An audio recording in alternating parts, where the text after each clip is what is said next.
Looks like this stream was deleted on Facebook. Try creating a new stream or just remove. Ay, edit. Try creating a new stream. Yes, yes. And then stream is already live. You cannot edit the schedule. So if you're out there, folks, hi. I'm trying to figure out how this all works. Hang on one moment. I don't know why it is not liking my group. Stream is already live. Stream is already live. Okay, well, we're just going to go with it and see. I don't know where I'm streaming. We'll find out. Hi, guys. Are you guys out there? I hope somebody's out there watching. Hey, Miss Sheila.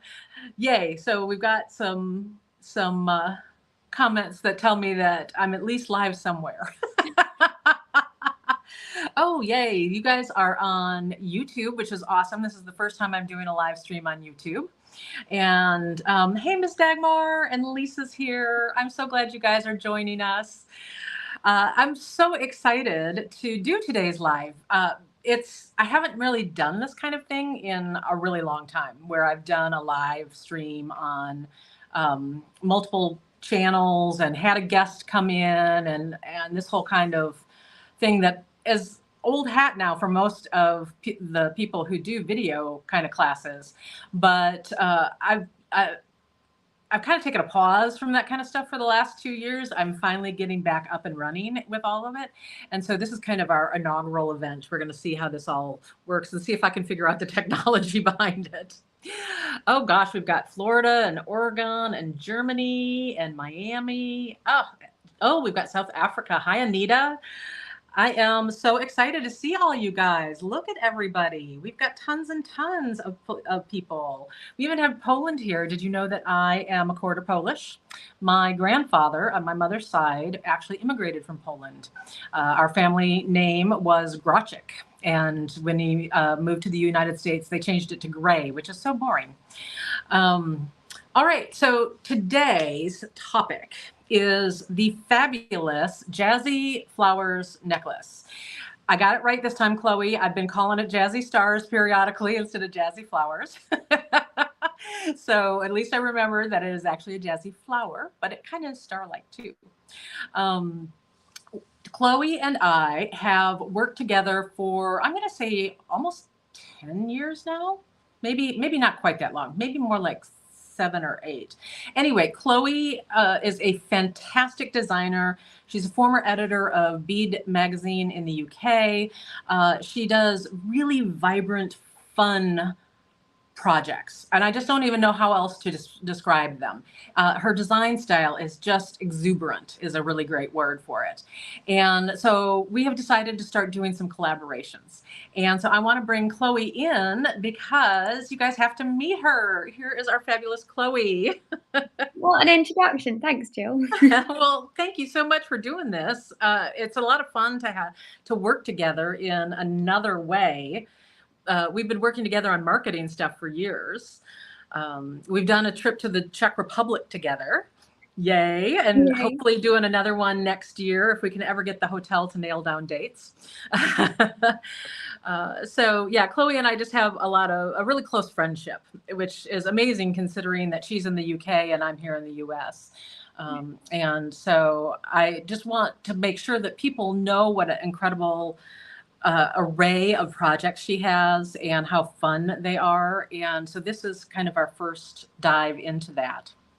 Thank you. I'm really grateful for you to sharing your space with me. And what an amazing thing technology is, that we can come together from all over the world and across the miles. And it's so true. It has made such a difference in our friendship, I think, because we're able to, I mean, we do email back and forth quite a lot, but we also periodically catch up with Zoom calls. And there's nothing better than that face to face, even if it is over, a computer screen, that it just makes your connection so much better. And that's why I like doing these with all the viewers out there too. Wow, you guys, this is amazing seeing how many of you guys are out here. I love it.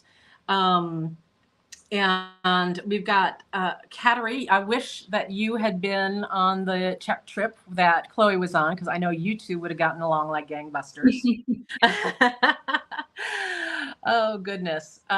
So Chloe, tell me a little bit. Can you show us the Jazzy Flowers and tell us a little bit about it? Yeah, so I've got this one I've been wearing to death, quite a lot, which is the orange and red one, and then there's the little purple, and I call that one the peacock one. That's the one that I started, actually. I've made 3 petals of that one so far. I love that one so much. It really pops. And then in honor of you, we've got the Blurples one, which is Yay for the blue Blurple! and purple. I love that one. And then we've got the black and pink, which is really fun. This Silverline Fuchsia is probably one of my favorite Delica colors.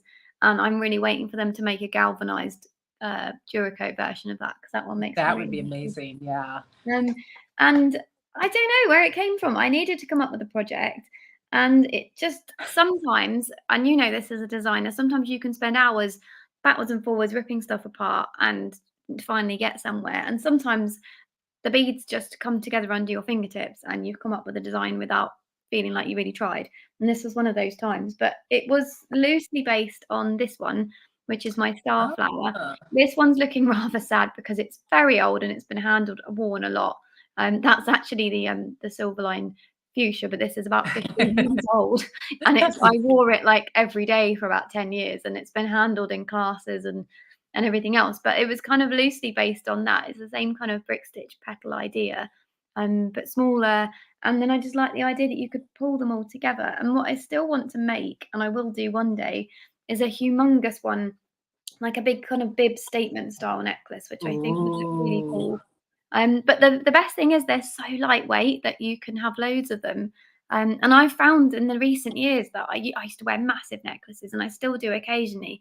But I just find by the end of the day, my head's a bit like, I just can't take the weight anymore.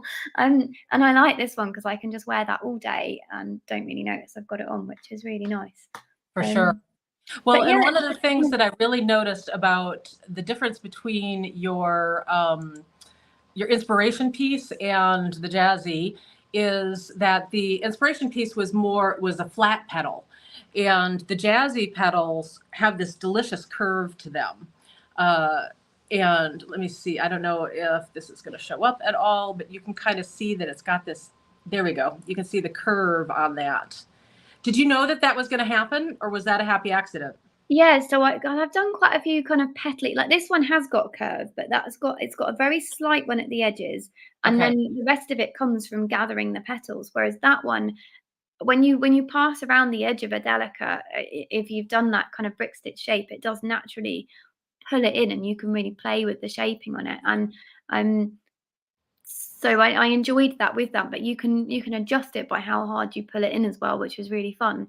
Yeah, that was like I read the instructions. I was like, okay, I totally see this in my head how this is going to work. That's one of the things that I think makes us designers is we have that what is it, the kind of that architectural brain that we can think about how to make a shape, right? So like I could see it how it was going to happen, but it's so fun when you're actually beating it and you start pulling that tension in, and all of a sudden you start getting that curve, and it's like, oh, this is the magic moment. It's really fun, and I like how they all just sort of fit together. 7 was the exact right number to kind of have them all fit together, and they have that pop. And I do think there's a way that you could play with more of them. If you added more of the curve, you could add more petals in possibly. It's not Yeah. something I've experimented with. My next thing I've got in my head that when you just mull things and you don't know how quite yet how you're going to get there, but you kind of percolate it for a little while. And this summer there was some really magnificent dahlias around, and I took quite a lot of photos of them in various friends' gardens. And there's just something so satisfying about that, the real pom-pom ones. Yeah, that kind of bulb shape. Yeah. And they're just so solid in the middle, and you have to touch them. They're really tactile. And I kept looking at these and thinking, how would I make you out of beads? And I think it would be a massive project, but I think it'd be so much fun to have those little tubes. And I wonder, it's either brick stitch or peyote, but that kind of pulling in makes me think that that would be one way I don't know. I'll keep you posted on that, but I love it's it. bothering me. It's the kind of one that I'm sort of playing with my head quite a bit in the, when I'm lying in bed. So yeah. How do you go about designing? Like, how do you come up with your ideas, and then are you somebody who draws things out? Oh, it depends entirely on the brief and what I've got in mind. Sometimes I'm quite often in yoga, which is a bit weird. Like I'll be in one of the meditations or in one of the more relaxed poses, and quite often stuff just comes to me, which sounds really hippie and very kind of like, "Ooh." But it just sometimes comes to me when I'm just lying there. Sometimes it's in bed. Um, Quite often if I'm having trouble with an idea that I've like so a recent one that I made the door for this I started ages ago, and I sketched this out and I had an idea for this. Um and I had the door, and I was going to do it as one of my locket series. I've got a series of peyote lockets, and Okay. it just wasn't right, and I was a bit not bored of the lockets, but I wanted to do something different to what I'd done before. And I had the door in my head. I had that made for ages, and I was lying in yoga one day, and something went, "Oh, it needs to be bead embroidery," and it just sorted itself out. So I do sometimes sketch. When I used to do a lot more work for magazines, and they'd have very specific briefs. Um, I used to do a lot for making jewelry here in the UK, and they'd have a very specific brief that might be like Art Deco or something like that. Then I used to sketch quite a lot, and I still do. So, like my Battle of the Beadsmith earrings that I did earlier this spring, um, Yeah. that was based off a design on my yoga mat. So quite often, if I've got a motif in my head, I'll sketch that out and then try and work out how that's going to look in beads and what beads I might need. Um, but sometimes I just push them around on my mat until they kind of come of something. I've got a new design I was working on recently, that was literally a case of I just went and got a load of beads and colours that I needed and just pulled them out of the pot as and when, and sort of went where the beads took me really. So I kind of work in a lot of different ways. I don't have a specific process. I do Interesting. kind of let it flow very kind of creatively in the moment, I suppose. So I'm always curious about how other people go about it, because I think we all do it very differently. I know a number of people who are very rigid to like sketching, like they have a final vision and they're beating to that vision. And I definitely do not do that. The other thing that I thought that you said that I was very interesting is you and I tend to bead when we're designing, it's for a specific event or to fill a hole. Like for me, I'm will periodically take a look at like, okay, so here's the videos that I've done. What stitch have I not touched on recently? Okay, so herringbone. Or I haven't done a spiral herringbone project. That's actually next up on my list. I haven't done, other than just showing how to make the basic spiral herringbone rope, I haven't done a project using spiral herringbone. Okay, that's the initial idea. And then from there, I'm kind of like always looking for inspiration. Okay, so with spiral herringbone, what can I do? I can alternate beads. I can change bead sizes and make it kind of like a Cellini type version. I can, I can embellish it. I can do this, that, and the other thing. And so I think we're more deadline and project specific, where some of the big name seed bead weaving designers tend to be more, they're creating their art piece. And it's going to be something that they're going to do travel teaching for, but they're not necessarily as bound by uh, specific guidelines the way you and I are. I think often, yeah, a lot of my work has previously come, like my teaching designs and my tutorials come out of something that's happened before. So Yeah. they are often, and I work best to a deadline. Um, so I do struggle like this around sort of autumn. I'm like, right, I really need to come up with some new workshops for next year, and I'm always a bit like, oh, like kind of paralysis of having to come up with something. But actually, I had a lot of fun this year. I just let myself play, and I think I've come up with some of my best designs for having that time to just play That's with it. awesome. And You that's haven't why. you haven't leaked anything to me. I'm mad.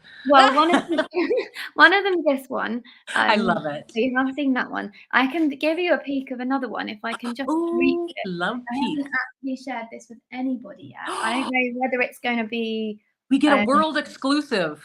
I haven't decided what it's gonna be, so it may be an exclusive for a, society for next year, but that's why I haven't really shared it, but I'll give you a little peek. Okay. Um, so this is a wheelie one, and it uses super duos. Oh, Um, so it's kind of an exploration in craw that's linked to my astronomical clock and my cogs of time, which have been really popular with the two-hole triangle craw.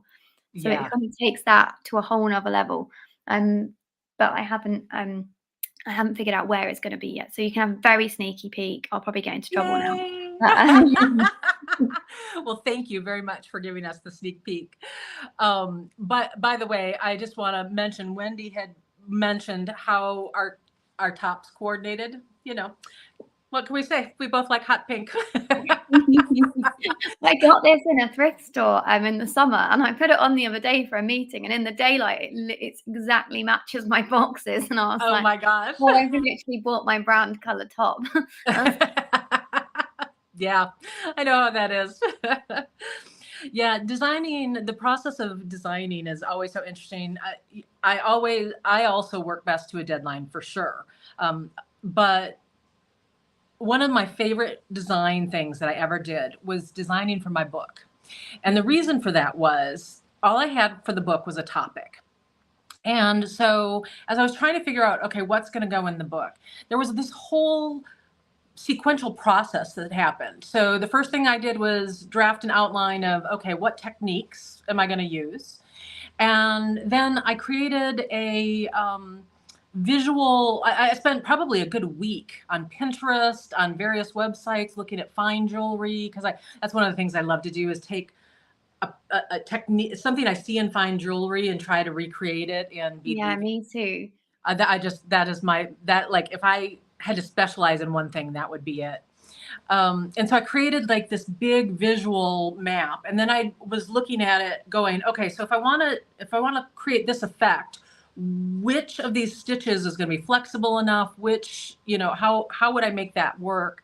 So there was this really interesting engineering that went on behind it, and having that topic and knowing I needed X number of projects, and it was just a very efficient way to design. And so then I just was, once I kind of had jotted notes about what everything was going to look like, then I finally got down to the beads. But I would say it took me a good 7 to 10 days before I actually touched a bead and started physically making anything, because at that point I was just going, okay, so what works with what? Because I didn't want to, spend a whole lot of time on making specific projects and realize that I just made 10 projects with peyote and I need at least 3 of those to be herringbone or something like that. And so I was actually thinking about doing that for 2024 projects. Yeah, that's a good idea. I think having that kind of structure really helps, and sometimes it can be limiting, but sometimes Right. it really helps you with that kind of creative process. And I find if I don't have a theme or some kind of restriction, it's just too open, and I can't. Yeah, I just kind of get blurred by indecision. So for me, like I did Battle of the Beadsmith because I felt like I needed a bit of a creative oomph where I wasn't necessarily designing with like thinking, right, how would I write this as a tutorial? Or Yes. I kind of figured in the end I probably would turn it into it, but just to have that kind of get your creative juices going and have a bit of a kick to do that. But that was even nice because for the first time they did have a theme of we want you to use ginkgos or super duos. So it was nice to have that a little bit of structure without it being too much. And Right. It gives you a starting point, because yeah, otherwise it's almost like the world is too much. there's too much Yeah. choice.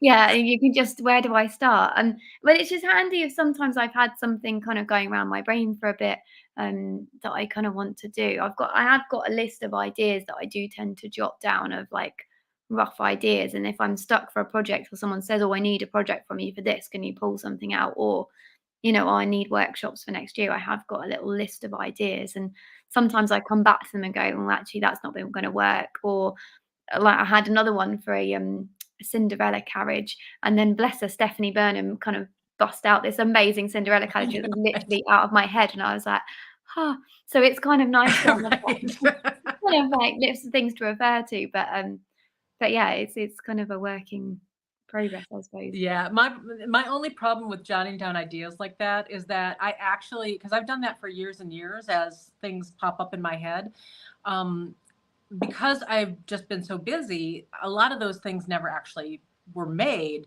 And so now my ideas list has like 120 things on it. And so now it's just like, okay, that's too much overwhelm. Like I don't even go look at it anymore because like I don't know where to start. So that's why I was thinking I need to kind of create a bit of a framework for myself for 2024. Say, you know, I want to do this many projects, do this many videos, that kind of thing.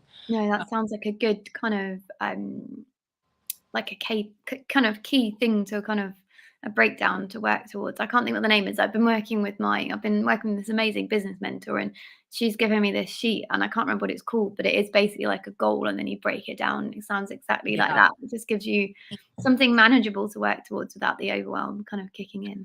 I have to laugh because, you know, I've been doing this, I've been in the bead industry for 20 years now, more than 20 years.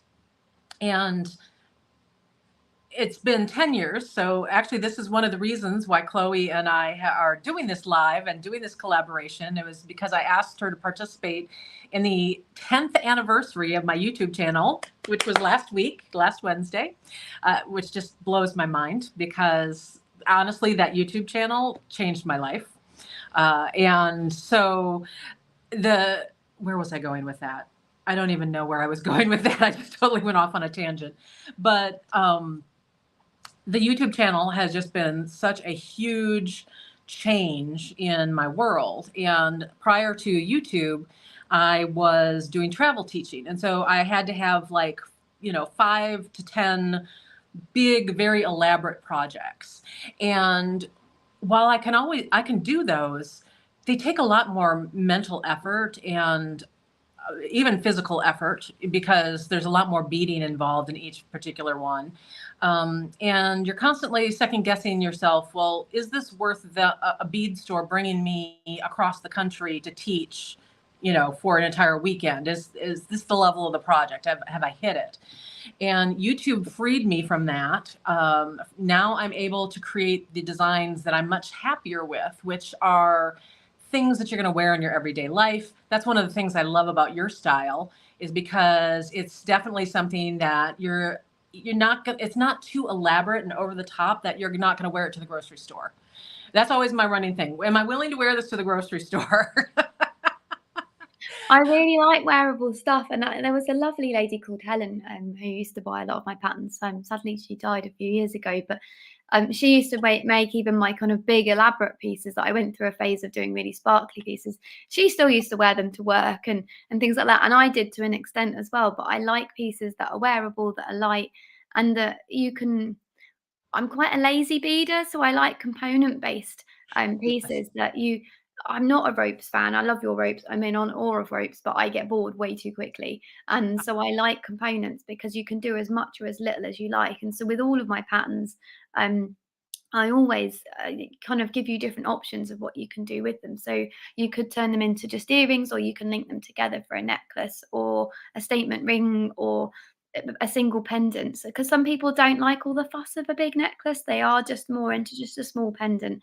And I hope that way it works for more people, but also it works for more occasions. So you can um, like you say, just wear it to the grocery store, or you can make it bigger and wear it on a cruise or to a ball or something like Yeah, that. for sure. Well, and I also think, you know, we're busier people these days. We're always on the go, we're always running around.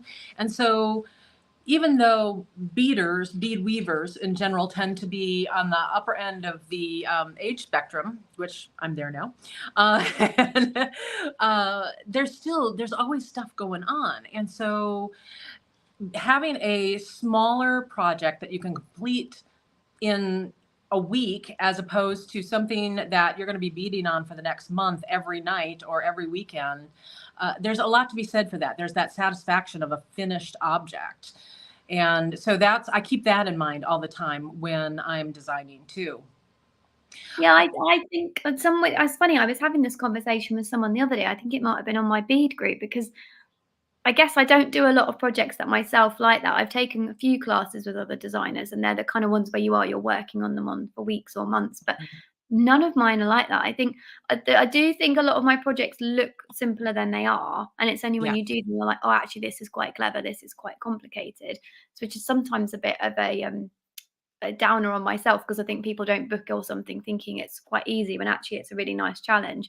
But I don't I guess it's been a deliberate thing, but a subconscious thing where I've always made something that you could make over a few evenings.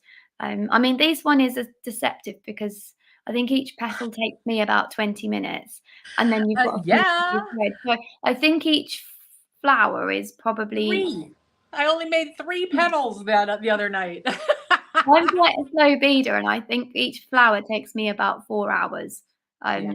in total. So this is probably one of my slowest projects, but again, you can come back to it, and it's quite a nice one for bead groups or the train, because you can just get a little bit of materials at a time. You've only ever got Right. 2 colours on the go, and, it is a nice one for that. But I think most of mine, with the exception of my astronomical clock, and the bottles that are a lot of peyote, the kind of boring beading where you're just going round, for a bit, they're all done in chunks as well, which is nice, because if you are like me and you've got a short attention span, I need it to change, like, to a new color or a new stitch or something, otherwise I'm done. Right. So Exactly.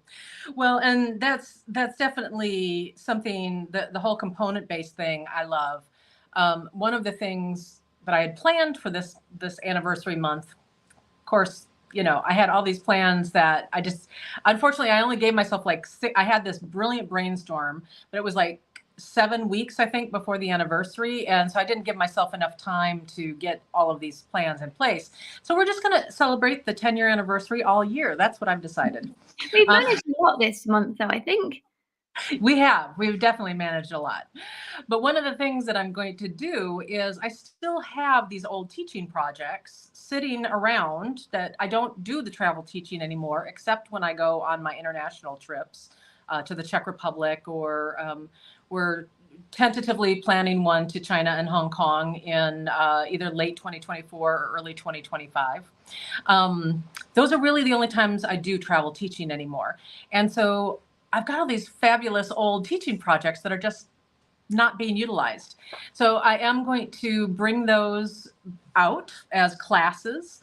But one of the things that I'm really wanting to do when I bring those out is I want to take the technique for the big, more elaborate project and see if I can break it down so that there's also the quick win version also. And so that's one of the reasons I decided not to push it and try to make it happen really, really quickly, is because I do want to kind of revisit some of those and say, okay, here I am 5, 6, 8 years later. How would I change this? Or what ideas did I have back then that I didn't go down that path? Taking it and altering it a little bit. And so I'm kind of looking forward to that, revisiting some old stuff. I Um, always find that really interesting, going back over old things, because you suddenly look at them and think, "Oh, there's all this and this. Why didn't I do this?" And usually it's because you had a deadline and you were short of time. But I wonder if any of your beaders have got, within your group, have done fun things. I love seeing what beaders do with my projects and come up with things that I hadn't thought of, and they may have even done some of that for you, and you can kind of incorporate their ideas. And Definitely. And I always tell people, I encourage people to take my original design and play with it, because there are a million different ways you can make any given thing, whether it's changing colors, changing sizes.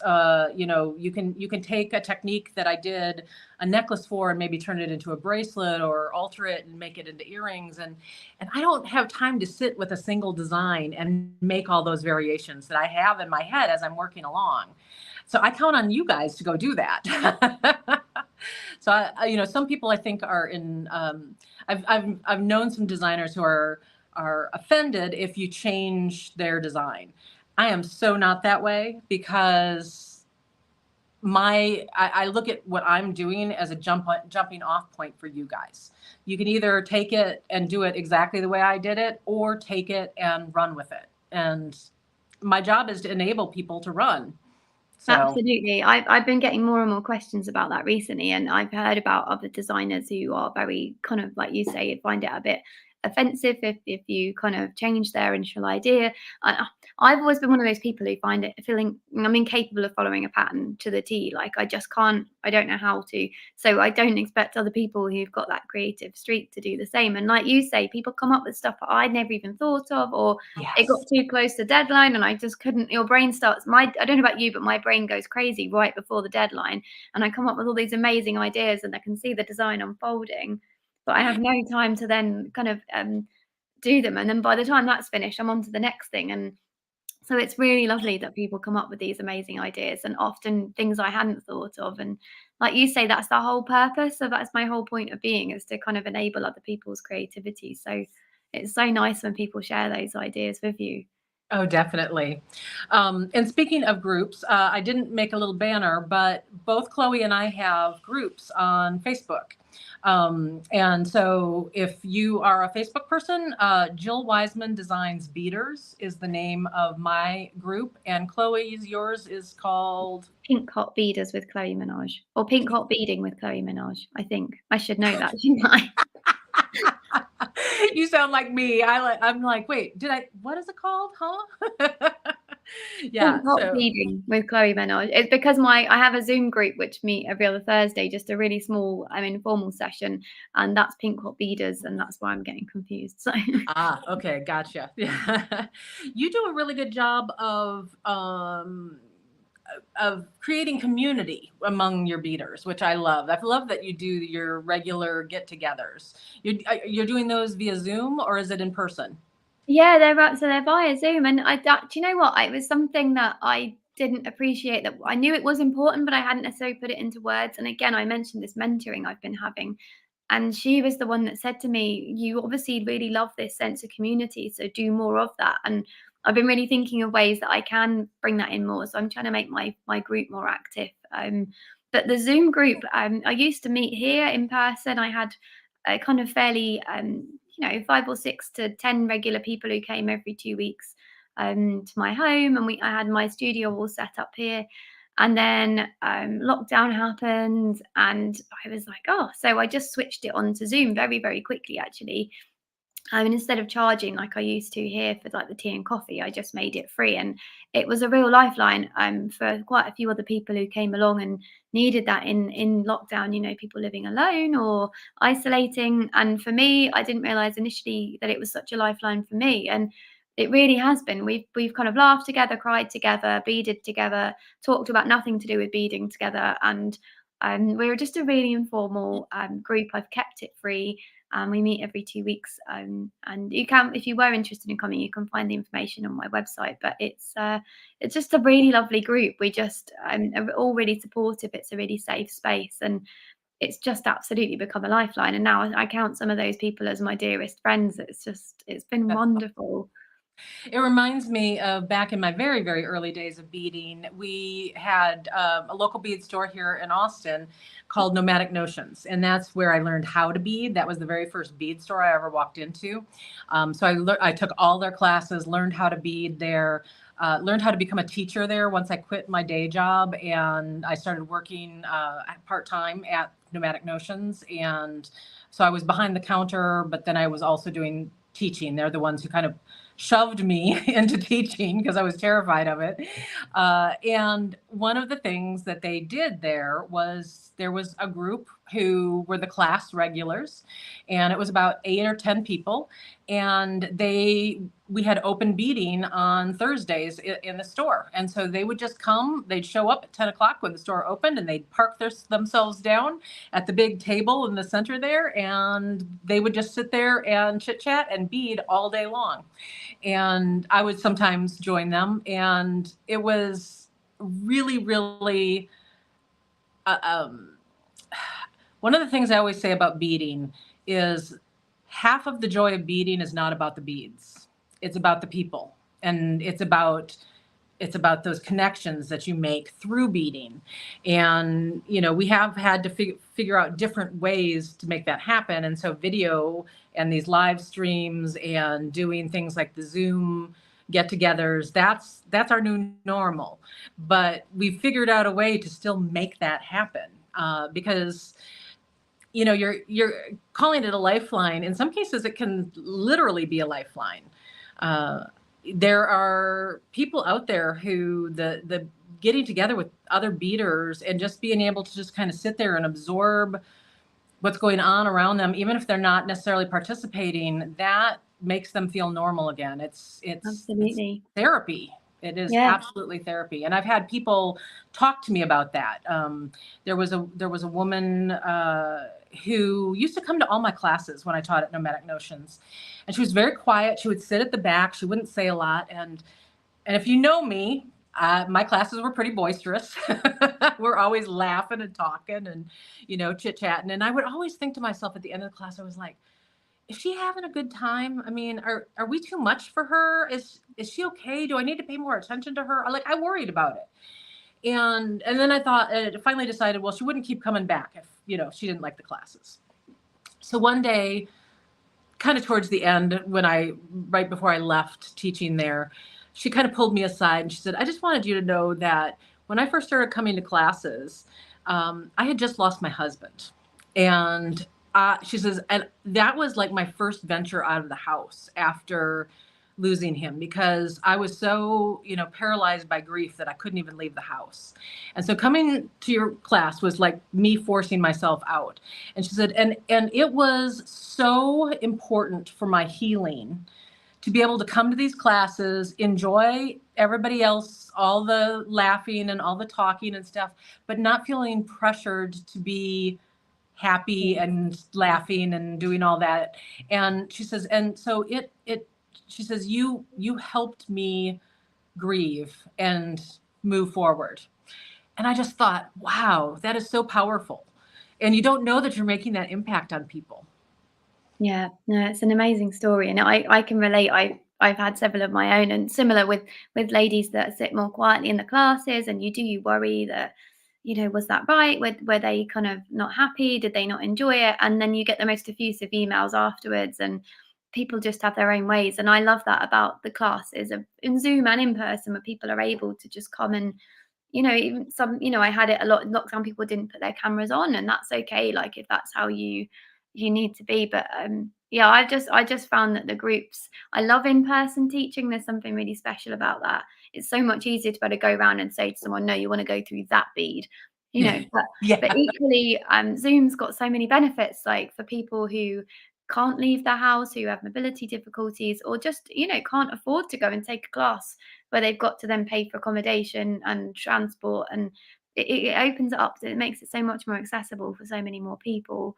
And I think the demos are better as well, because you've got that nice big screen. And I actually realized that teaching last weekend in person, that actually the demos are, it's all right in a small group, but if you've got a bigger class, actually those demos are much better on Zoom. Which is, I still can't thread people's needles on Zoom though. That's the only that is the trouble. Yeah, you can demo really, really well.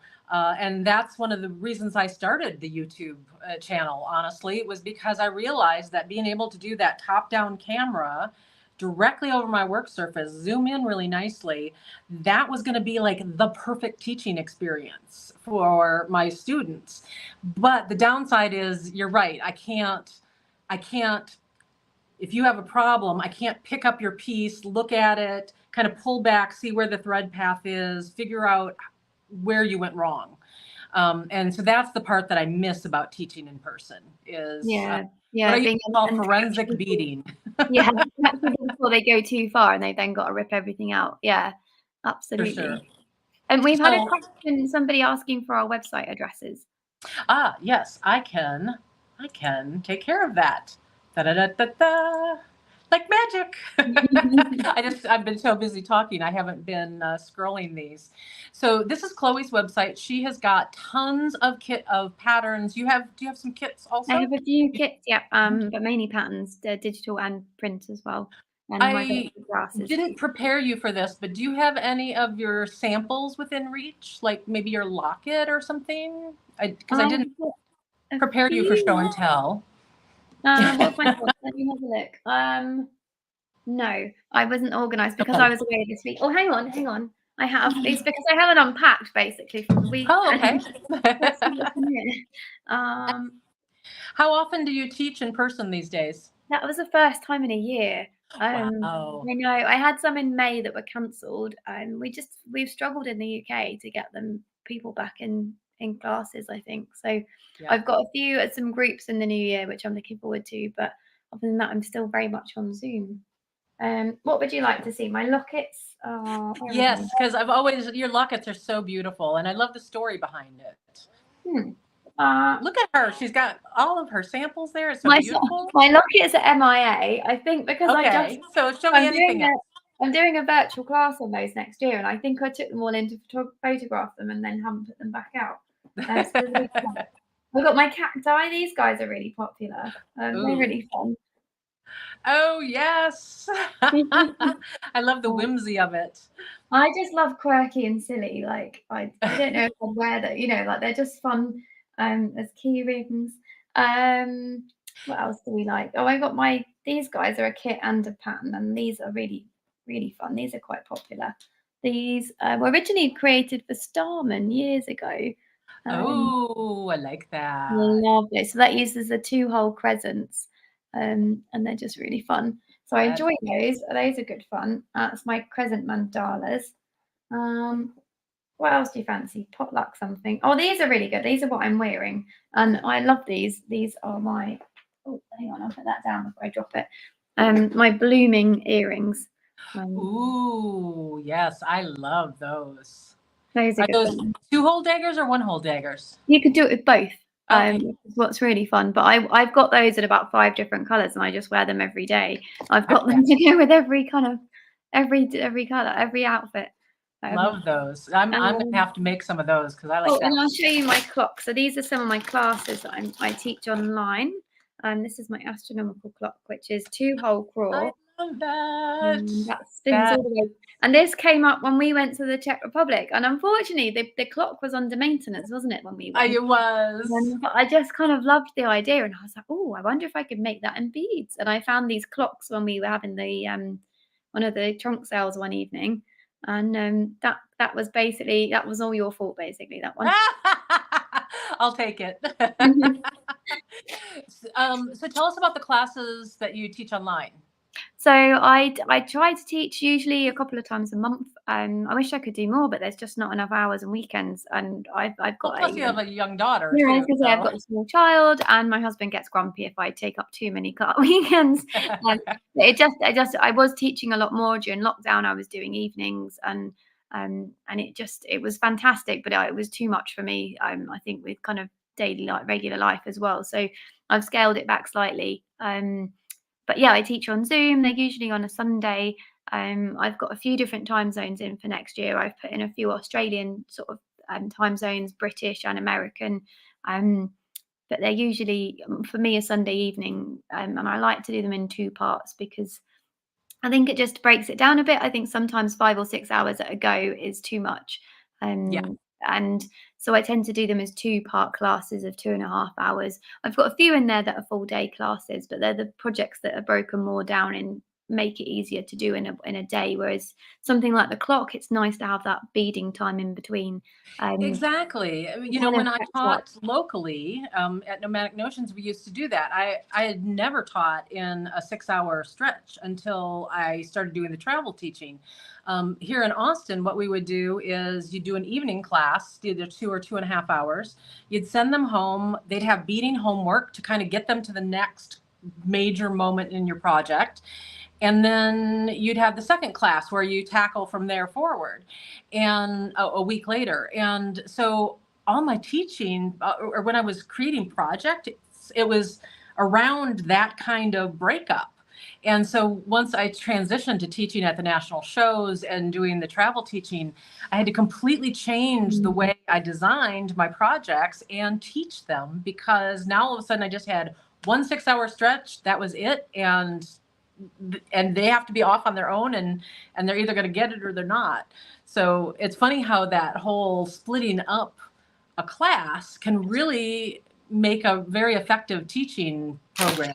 But weirdly as well, it seems to affect the community side of it as well. Like, even though it's actually the same amount of time, having that time in between, you seem to feel like you've really kind of spent more time with these people and got a bond with them over like a couple of weeks. And there's something really nice about that as well. But I do like that, to say something like my stars and flowers, where you can easily get 1 to 2 flowers done in a class, and it's kind of repetitive. That's one I would happily teach as an all-day one. Can you show us that one? Oh, I love that. So cute.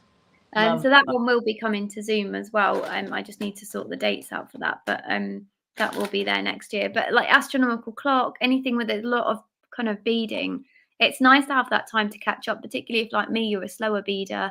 Right. Also, it means if you kind of hit problems, you can kind of practice, go away, and then come back and we can troubleshoot together. And yeah, it's a nice. And that's what I love, is that second shot at the students have figured out what their questions are, you know, at that point. And so then you can address, okay, here's the trouble that you ran into. Let's get you fixed there, and then let's move forward.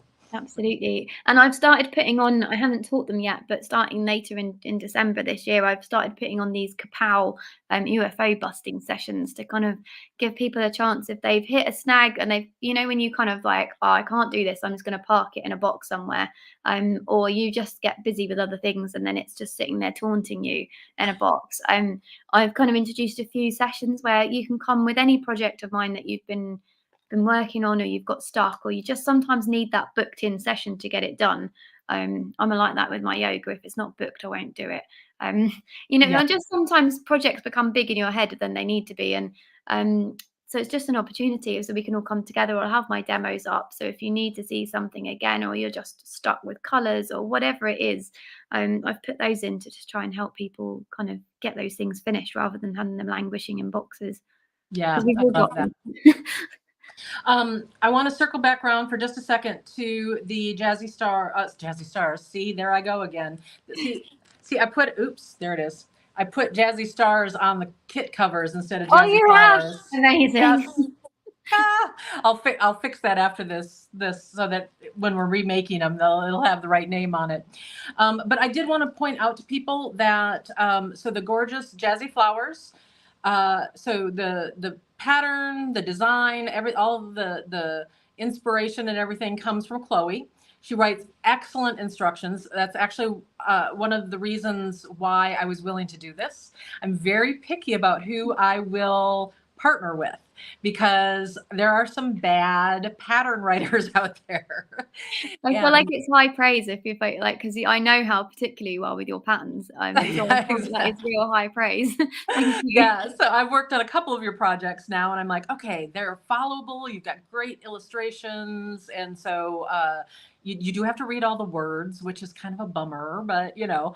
But I have. So the way we work this out is I've got the kits. So for instance, this is, oops, trying to figure out where the camera is on these is a bit of a trick. So when you buy a kit, you get all of the materials that you need to make it. Everything is clearly labeled. You're getting the instructions, which I've worked out with Chloe. So that is included in the kit price. And those kits, we do still have some available, and they are in 4 different colorways. And those are, if you go to JillWisemanDesigns.com, go to the shop link, it's right there on that next page. There's a big banner that you can click and it'll take you right to those kits. And you can buy the kit with the instructions. We had a lot of people who bought multiple colorways. So they would buy one kit with the instructions, and then there are other colorways you can buy it without the instructions, so you're not paying for the instructions multiple times. So we've set it up that way. Or if you want to use your own materials at home, the materials list is there on the listing, and we do offer it as just the pattern, which you can buy either from JillWisemanDesigns.com, or you can buy that directly from Chloe at pinkhot.co.uk.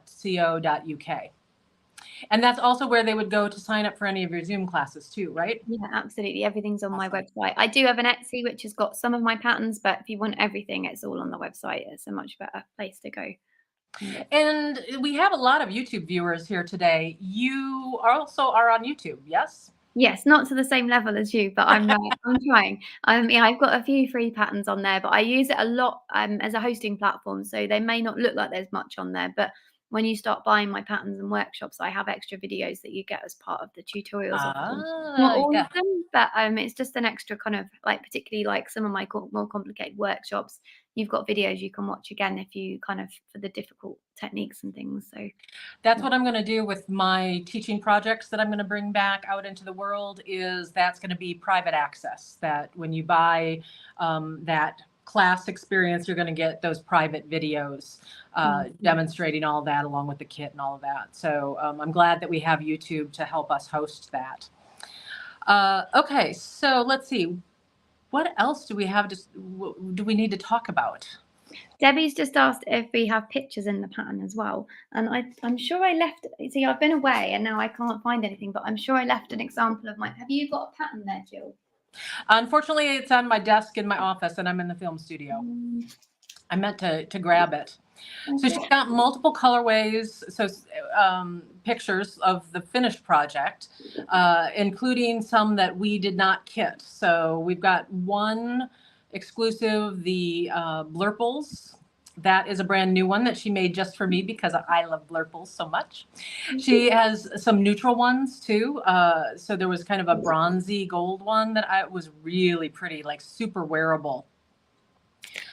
Yay, Linda Beth got some blurples.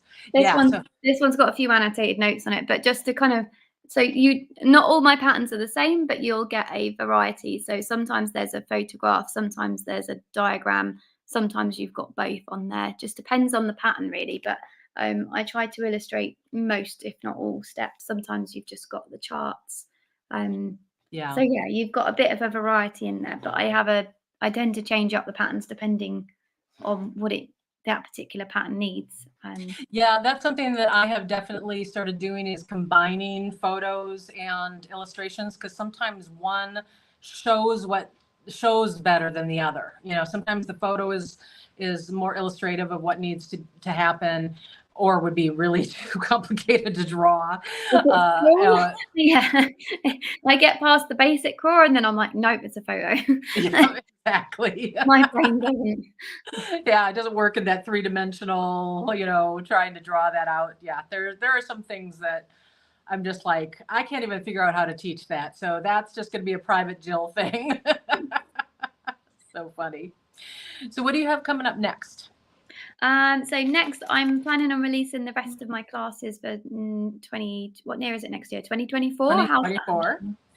So I've already released a couple, but all my new designs will be coming soon as well, just once I've figured out who gets them. So that'll be November. And I think that's kind of it for this year, really. I think then just looking forward to teaching for next year and yeah. I can't believe we're down to like basically the last 2 months of the year at this point. I'm like, wait, what happened?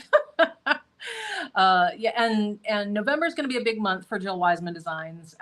We're going to have the restock of the Ma Star kits. I've got folks out in the warehouse working on those kits right now. We're making hundreds and hundreds and hundreds and hundreds of more of them. So those are coming in probably less than 2 weeks. Fingers crossed if we can get it all done. And then, then we're heading right into holiday season. So we usually have kind of a quiet December, more or less, around the warehouse. But I do have some videos upcoming, some new projects being released in November and December. So those will be coming soon. And then, yeah, I'm late to the game. You're already announcing your 2024 plans. I'm still figuring out what they are, which is fairly typical of me, right? And so, yeah, I'm going to figure out, what those projects are. I'm going to prioritize things for release. And I usually don't work more than about maximum 6 months in advance, because things change. You know, the world changes, new ideas come to you, and you're like, oh, now I want to slot that one in, that kind of thing. So, and then of course, you know, more live sales from me. We've been doing the live sales every Friday at 3 o'clock Central Time. There's a whole standalone website for the live sales. That's jwdlive.com. Another banner that I didn't make. Wait, I can do it on the fly because I've got the computer right here. Let's see here. They've been a lot of fun, haven't they? It sounds like you've had a really good fun with those, being able to bring different materials that you wouldn't normally be able to stock, which sounds really good. That's exactly it. I brought a lot of gemstones. We have gemstones every time. Things that are limited edition. For instance, one of the things that I ran into here in the warehouse just yesterday was I found, this is so random, I found some 24 karat gold plated size 11 Miyuki seed beads, like 250 grams of them. I'm like, that's a lot of money sitting right there. So I decided that I'm going to treat the ladies on the live sale on Friday, and those are going to be available for sale on the live on Friday. I also, oh, how could I forget this? This Friday's live sale is going to be extra special because Nilay Patel from Silver Silk is going to be here. He is a personal friend of mine. He's coming down to Austin just for a quick 2-night, 3-day visit. And so I told him that the time frame was totally great, but I had to work on Friday because I needed to do the live sale. And so he's going to sit in on the live sale with us. And he is just an absolute delightful man. And so I hope you guys can join in just to hang out with Nilay and me. And Mama June will be there, of course. So yeah, the live sales have been, I think that's what's finally gotten me back over the hump of being I almost kind of got afraid of doing video when I went through my deep depression in the end of 2020 and I'm sorry, the end of 2021 into 2022. It was hard to make that leap back into video. And so the live sales kind of pushed me to do that. And I remembered that I love doing it.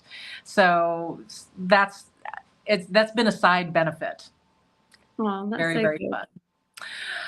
All right, gang. I think that probably wraps us up for today. Thank you so much for doing this, Chloe. I've had so much fun. Thank you for having me along. It's been really lovely. Well, and it's fun just to even talk about the business of doing things, you know, how you design and how you go about doing things, because it's different for each one of us. And so it's always interesting to kind of peek behind the curtain. Yeah, no, it's so I love chatting with other people and finding out how they do it. And yeah, it's always good to be able to chat about my process and the stuff, the kind of cogs that you don't really get to share very often. So. That's right. Because we have a very weird job. There's not a lot of people who understand what the heck we're talking about. And thank you so much, all you folks who joined us. Like I said, this is the first time that I have streamed a live like this to YouTube also. We had great YouTube participation, so I will definitely be doing more of these, even if it's just kind of a hang out and bead with me kind of thing.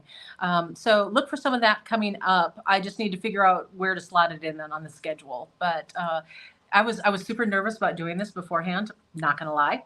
Yes, I still get nervous about these things, and instead I had a blast. So, thank you so much for joining us. We will see you again soon. Bye. Thanks. Bye.